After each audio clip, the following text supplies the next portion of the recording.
Welcome to our next speaker on the 40 Over 40 Summit. I'm excited to welcome Mickey Forsyth to our stage.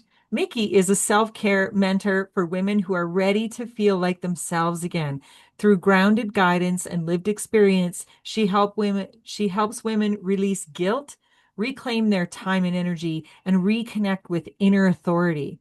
Known for her calm presence and honest voice, Mickey creates spaces where women can soften, breathe, and return to a way of living rooted in ease, clarity, and self-trust without burning themselves out in the process. Welcome, Mickey. Thank you so much, Sherry. You know the old saying, when it comes to sustainable caregiving, you can't pour from an empty peanut whiskey bottle. Well, some people say you can't pour from an empty cup, but they lack imagination. Peanut whiskey is a thing. It's like a jar of smooth peanut butter that comes with a kick. No, you can't pour from an empty whiskey bottle. During my 7 challenging years caring for my brilliant, beloved, big-brained, suicidally depressed wife, Danny, I was never sure in all that pain and turmoil exactly what that philosophy meant. But I can tell you now, from my infinitely wiser perspective, that if your own inner resources are compromised or in any way depleted, you are absolutely no good to anyone else, especially yourself. And if your own liquor resources are depleted, well, DoorDash does way more than food. It's a little like that other famous advice when the flight attendant distributes before takeoff, after the water bottles go around, but before the emergency procedure folds out, return unread to the seat pockets. I mean, these days, does anyone ever take them out? I honestly don't. Secure your own mask first before assisting others. That's the message they give. Of course, it's assumed by every seasoned traveler they mean oxygen mask. But believe me, as a committed caregiver who was perhaps a little too overzealous and a lot too self-sacrificial, you tend to wear a lot of other masks as the days pass, completely out of necessity. I know I certainly did during this tumultuous time as the lines began to blur between where Danny left off and where I began. After a while, I lost track of me and what part I played on any given day. Was I altruistic Annie, empathy equipped with my backpack of helpful ideas, attempting to heal the hopelessness and scale that bottomless Grand Canyon of extreme anxiety? Or was I patient Patricia, who never uttered a word of judgment, listening to what that daily rehearsal of emotional trauma that was my wife in victim mode? Sad to say, but I don't think there was any other setting. Other than that endlessly repetitive laundry list of wrongs perpetuated against her, the heavy duty health issues, gender dysphoria, the ultimate unhappy, right back to the parental abandonment she refused to let go. Ah, the irony of her not letting go. My own health struggles with debilitating chronic fatigue syndrome were effectively eclipsed by the sheer power of my wife's ever-present prison of pain and paranoia. Seriously, she wore her outraged anguish like a second skin. That's when I would transfer into Martyr Matilda, who soothed her uncontrollable sobbing with heartfelt reassurances. No, you're not a useless burden. You're not worthless to me. I love you. Yes, Martyr Matilda was always there. who's and Martyr Matilda's only recourse in the face of the frequent, I'm just holding you back, self-recriminations was to live their truth by giving up independent outings, out of town travel, because there was no answer.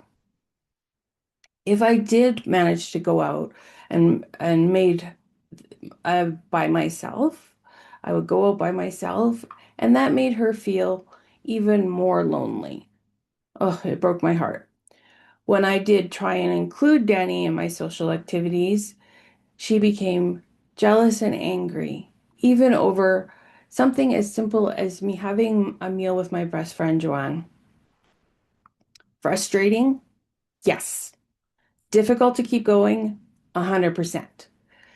To continue alone, working to support us, despite every fibromyalgia of my being, crying out for a rest, an escape from the physical and emotional ordeal that was our lives.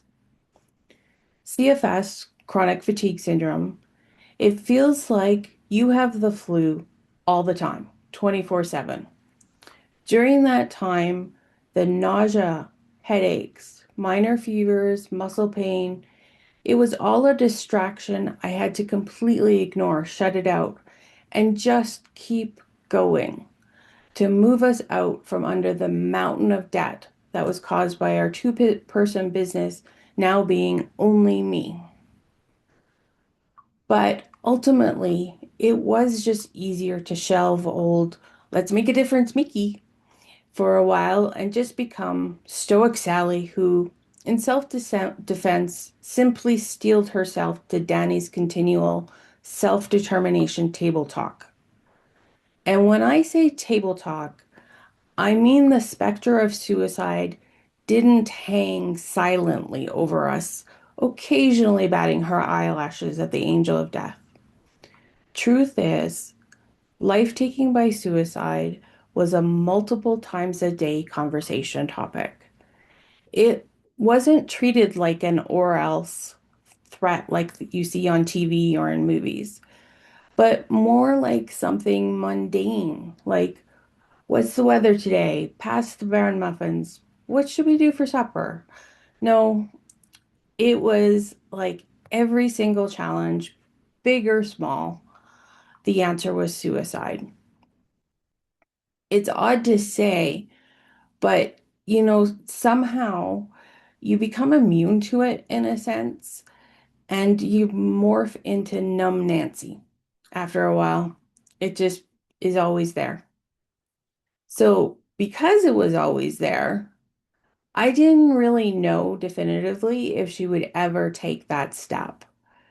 It's like when someone talks about going on a Mediterranean cruise or finally giving up smoking, but they seemingly never do it. And so when they do, it is surprising when it actually happens.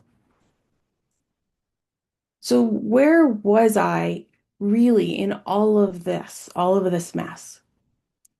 Well, I have to tell you, you know something's amiss in your life when you calmly greet a mastectomy as a chance to finally take a break from all that so long I've been single-handedly holding it all together. Finally get a break.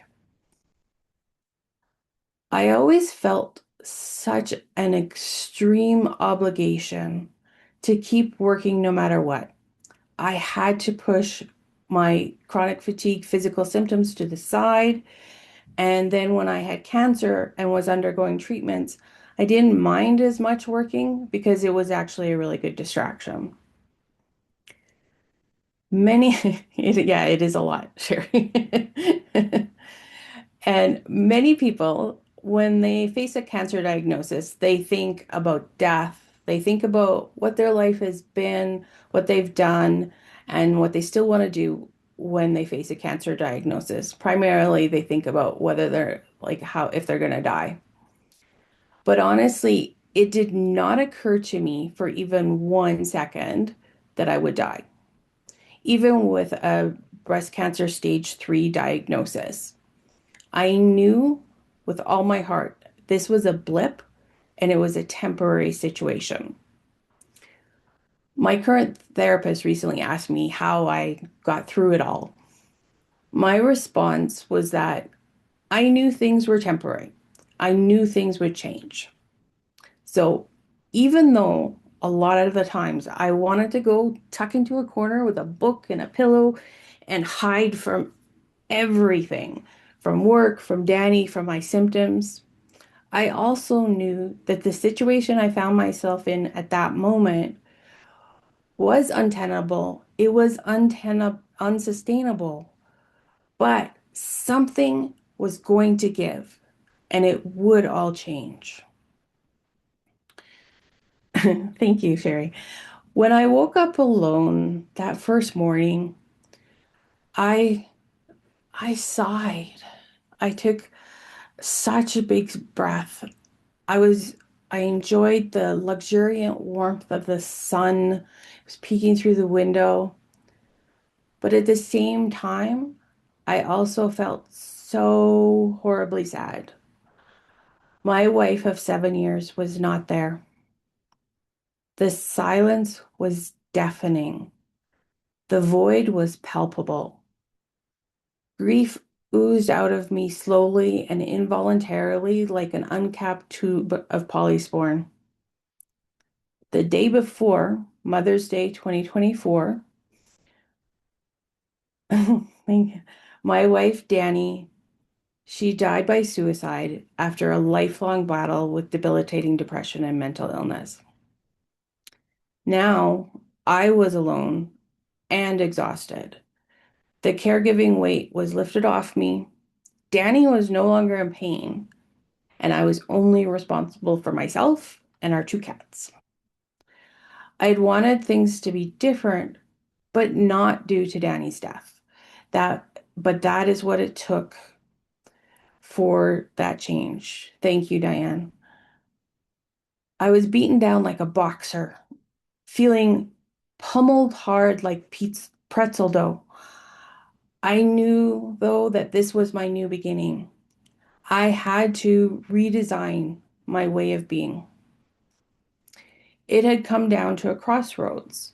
Danny had always known what path she wanted to travel. As she railed against the cards she felt destiny had unfairly dealt her. I had just been caught up in that crossfire of her profound despair, vying with her inability to heal it, and it was time to come out of that bunker darkness of survival and stare grateful into sustaining sunlight of that new day. Yes, it was time. Time to make a decision. Danny chose death, but I, Mickey Forsyth, I chose life. I even wrote it on a whiteboard, so I saw it every day. From that moment on, I put myself as the priority. Slowly, very slowly, the healing began, and I started back on the path of love and light with the retrospective wisdom of loss. Caregiving to that extent is impossible to withstand. That wasn't kindness and altruism. That experience was life sacrifice, self annihilation. It broke me down and burnt me out, transformed me into a shell of my former self. I learned the very, very hard way of how undeniably essential it is to practice self care always and forever. I neglected to don that proverbial oxygen mask of self love and preservation. Now, in my professional role as a virtual lifeguard, rescuing unsuspecting chronic caregivers, and there are a lot of us giving too much of ourselves in varying degrees. Yes, I rescue you from that bottomless ocean of extreme altruism, that all or nothing identity threatening misconception of care, and guide you to embrace new, more effective caregiving strategies and self care strategies that allow you to help others while still remaining safely buoyed up for yourself with those essential water wings of self-care and security, and the occasional frosty margarita, because it is easier sometimes to be the one that people rely on than the one who takes care of themselves, isn't it? Yes, somehow it's much more simple to mind other people's business than to take care of ourselves. Of course, I've realized now that there's some ego involved. It feels good to have people say, "Hey, how are you standing up?" Or, "Oh my God, you're amazing. How do you keep going? I just don't know how she does it. What a miracle worker." That feels good to hear that. As women, we are taught that taking care of of others is our priority. If everyone else is good, then so are you, and not a moment until then. Then you deserve praise. Then you deserve to have a cup of tea because you earned it by taking care of everyone else. Hogwash. We don't have to earn the right to take care of ourselves. I'm going to say that again. We do not have to earn the right to take care of ourselves. If anything, we have to take care of ourselves first before we allow ourselves to take care of anyone else. Remember, you can't pour peanut whiskey unless you have a full cup or something like that. You know what I mean. My experience with Danny taught me that patience and self-love are critical to survival.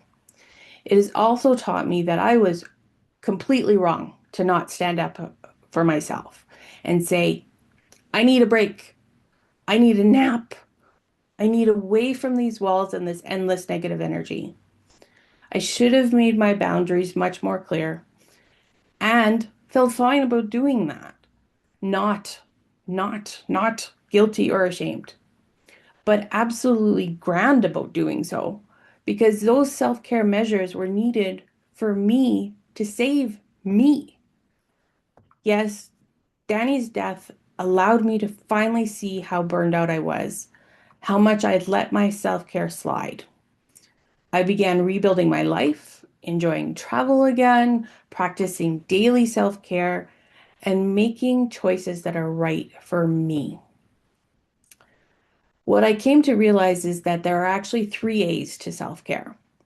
The first is being aware of how we're neglecting our own needs. You have to pay attention to that. Then acknowledgement. Once we're aware of it, then we need to say, "Oh, yep, that's happening. That's not happening." We have to acknowledge it. Well, in the midst of all of that steep decline with Danny, I was aware that I was not caring for myself. I could even acknowledge that I had unmet needs. But back then, I was so paralyzed by the situation, I couldn't take that last important step. Action. Once we're aware, once we acknowledge it and know the situation, we must take action to correct our response to it. Even something as simple as 30 seconds of taking deep breaths. It can do wonders for our well-being. When Danny was alive, I didn't know how to take action without feeling guilty and that I was hurting her in some way. It felt like I didn't deserve resolution and I could not put myself as a priority. Now that I am past that, I know self-care must include self-compassion as well.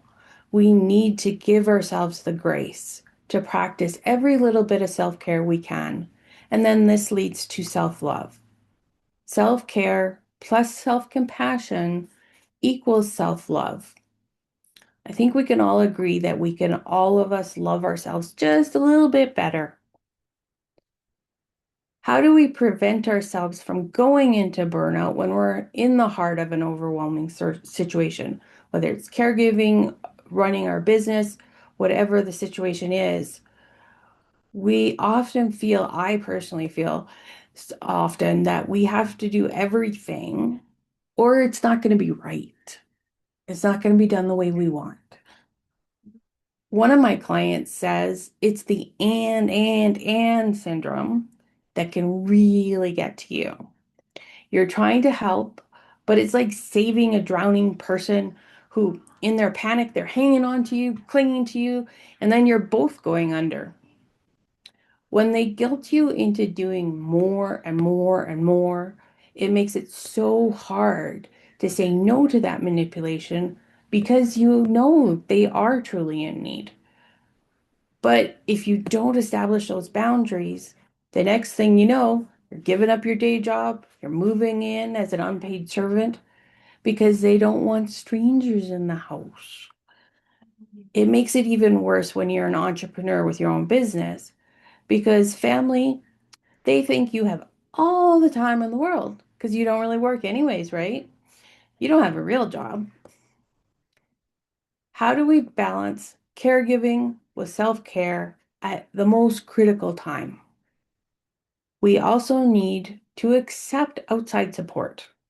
It's not only okay, it's absolutely essential to ask for help from someone like me who's been there and has experience and now the expertise to give you the guidance you need along the way. We can stand strong and be true to ourselves while still taking care of other people. It just takes some planning and practice. Little simple habit of practice, which we're going to start a little practice right now. So if you can grab a notebook or a sticky note or anything you can refer to later, and then write on it the title Self Care Spark. Think of 1 to 3 things you can do throughout the day for self care. Keep it simple and realistic. It doesn't have to be big. It could be take 10 breaths before you step out of bed in the morning. It might be creating a power playlist of songs.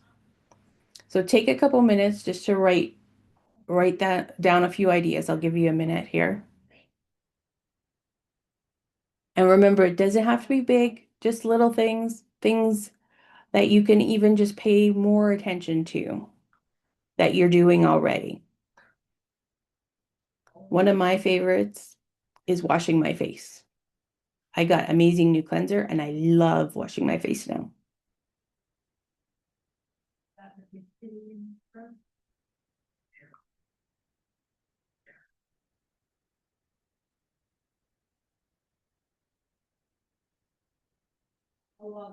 All right.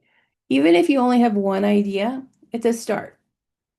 The last thing we're going to do, we're going to commit.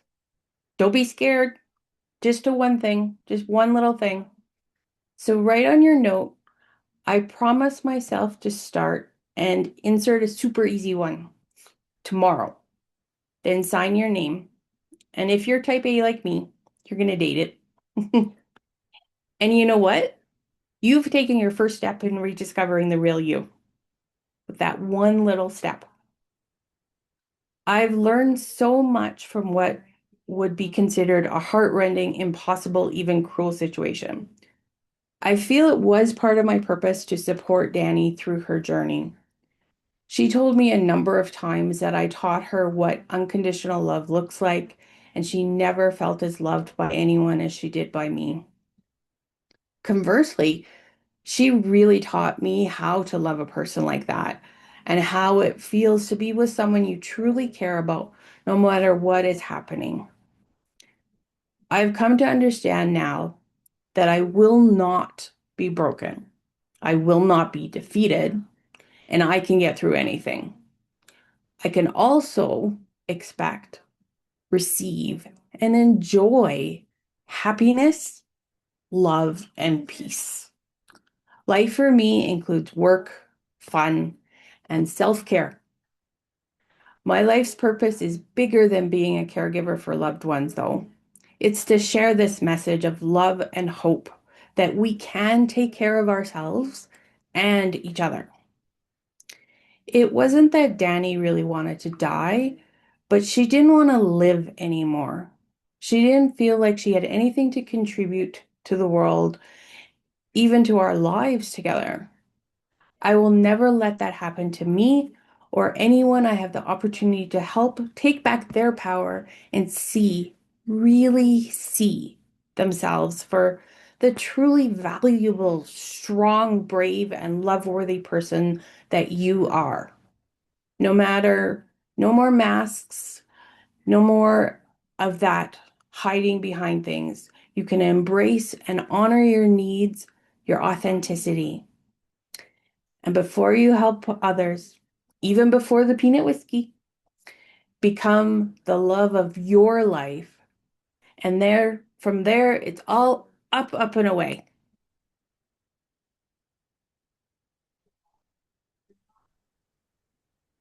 Wow. Wow, wow, wow. What a story. Thank you. Powerful. And I think I've said this to you before, but I'm going to say on behalf of everyone in the chat and that too, sorry for your loss. Thank you. Thank you. And it feels, Mickey, like, you know, not that you would ever, want Danny, not that you would ever ask for this outcome. Hmm. But I'm sitting here thinking, wow, how beautiful that even what happened there, you know, if there is a gift or opportunity in that, is that, you've come to this place where you said, um, how did you say it? Like that you're choosing life Hmm. and not only choosing life for yourself to look after yourself, but you're choosing to share this powerful message to help women connect in with that piece of, right, what about me? Hmm. What Hmm. about looking after myself? I matter and I have something to look after because, something to share and contribute. Yeah, there's been umpteen unexpected gifts. That's what my grief counselor called it, unexpected gifts. And but there's also I have so much gratitude for that time that I was able to spend with Danny and support her in that journey. And then all of the things that I have learned and embraced from that experience and just from being able to live my life now it's incredible to me that it's almost 2 years now and it's a completely different person from what I was then, you know. I'm really getting back to my old self and my old Mhm. energy and Or your new self. yes, my new self. Yes, even Yeah. better. Yeah, I like Yeah. that. Yeah. And I love too that it's like you just knew, like the cancer. It's like, nope, this is the awakening. Hmm. It's Hmm. not the end. Like, I love that. And like you said, every fiber of you knew that. Like, that's to me, that's spirit God speaking to you, going, no, like, Yeah. you got something now. So take it, run with it, share it, which is what this Thank is you. all about. So thank you. Yes. And it's so wonderful. I know as I watch you move through your journey now to see you in all these different places and stages. And so thank you for shining your light. Thank you, Sherry. Mickey, do you want to share your free gift, Recharge and Reflect, a gentle self Yes. reset? So this is a little worksheet. It'll only take you 10 minutes to fill out.